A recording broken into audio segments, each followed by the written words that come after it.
మీరు అడిగిన క్వశ్చన్లోనే ఆన్సర్ ఉందండి. మీరు అడిగిన క్వశ్చన్ ఏంటి, రాజకీయ నాయకులకి పవన్ కళ్యాణ్ గారికి ఉన్న తేడా ఏంటి అని. రాజకీయ నాయకులందరూ రాజకీయ నాయకులే, కానీ పవన్ కళ్యాణ్ గారు మాత్రం రాజకీయ సేవకుడు. అండి నమస్తే.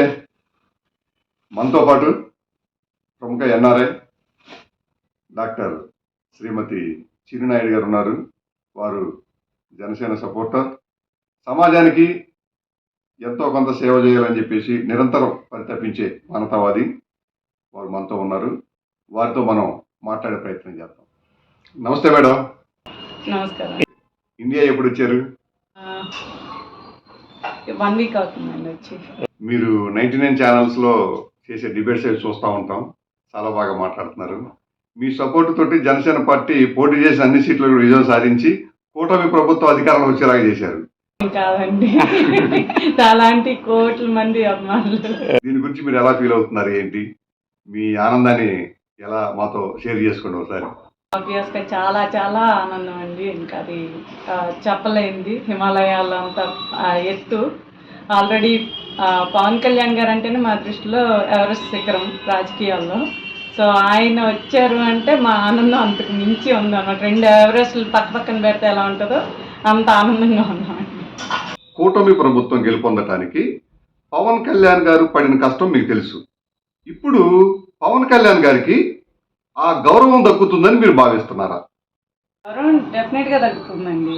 డిప్యూటీ సీఎం రోల్ ఇచ్చారు అంటేనే తెలుస్తుంది. అంటే కూటమి అనేది నాకు ఎక్కడ కొంచెం బాధగా అనిపిస్తుంది అంటే, కొన్ని ఛానల్స్ ఎన్డీఏ కూటమి అనకుండా ఓన్లీ తెలుగుదేశమా లేకపోతే చంద్రబాబు నాయుడు గారు అని ఫోకస్ పెడుతున్నారు. అక్కడ కొంచెం బాధగా ఉంటుంది. కానీ అదర్వైజ్ వాళ్ళు గౌరవం సమగౌరవం ఇచ్చారని అనుకుంటున్నాను డిప్యూటీ సీఎంగా.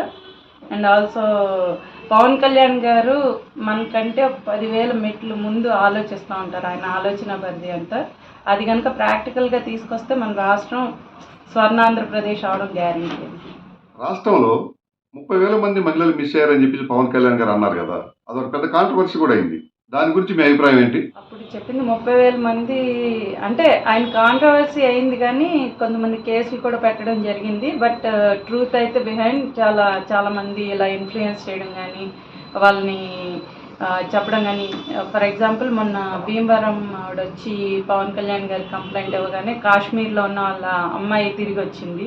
అలాగే హీల్ టేక్ అప్ 1 by 1 ఏదైతే వెలుగులోకి వస్తుందో అదంతా.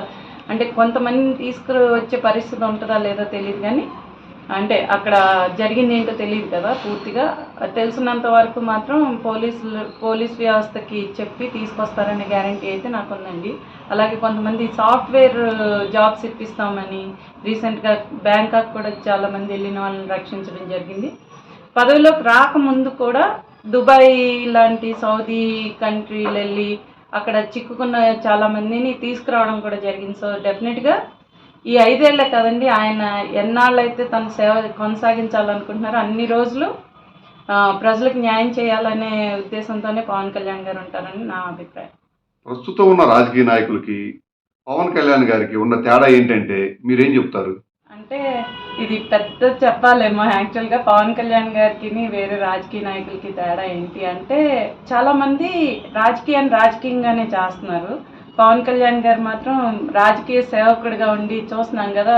ఈ మధ్యన కూడా ఆదేశాలు ఇచ్చారు వాళ్ళ పార్టీ క్యాడర్కి, ప్రతి రోజు ఒక 2 ఎమ్మెల్యేలు పార్టీ ఆఫీస్లో ఉండాలని, అలాగే సమస్యలు వెంటనే తీసుకోవాలి, అది వీడియో ఛానలైజ్ చేసేలాగా కూడా సౌలభ్యం కలిగించారు. ఏ సమస్యల మీద వర్క్ చేస్తున్నారు అనేది కూడా వీడియోలు రిలీజ్ చేస్తున్నారు. అది వినూత్నంగా పవన్ కళ్యాణ్ గారు చేసిన ఒక మంచి ప్రయత్నం. చూసుకుంటే కనుక చిరంజీవి గారి నుంచి చూస్తే కనుక ఆయన చాలా సౌమ్యుడు. అలాగే అజాత శత్రువుగా ఉండగలిగేది చిరంజీవి గారు. ఎప్పుడు అజాత శత్రువుగా ఉండాలి అనేది ఆయన మనోభావం. ఆయనకి చాలామంది ఏంటంటే చాలా సాఫ్ట్ నేచరు, ఆయన్ని ఇలా చేయలేరు అనేవారు, కానీ ఆయనకి ఎక్కడ ఎస్ చెప్పాలి ఎక్కడ నో చెప్పాలనేది చిరంజీవి గారికి బాగా తెలుసు. అప్పట్లో ఏమనేవారంటే చిరంజీవి గారు మోసం చేశారు అనేవారు, కానీ నా దృష్టిలో చిరంజీవి గారిని ప్రజలు మోసం చేశారు ఆ టైంలో. ఎందుకంటే ఓట్లు వేసి ఒకవేళ చీఫ్ మినిస్టర్గా ఆయన చేసుంటే ఆయన ఏం చేశారు చేయలేదు అనేది చూసేవారు. కాకపోతే రాజకీయంగా ఆయన కొంచెం సౌమ్యుడు, ఇలా డిప్లొమాటిక్గా ఉండడం వల్ల ఆయన రాణించలేకపోయారు అనేది మనం అందరం చూసాం. కానీ ఆయనకి 100 రెట్లు పవర్ఫుల్ మన పవన్ కళ్యాణ్ గారు. డెఫినెట్గా he will show what is like politics. Thank you madam.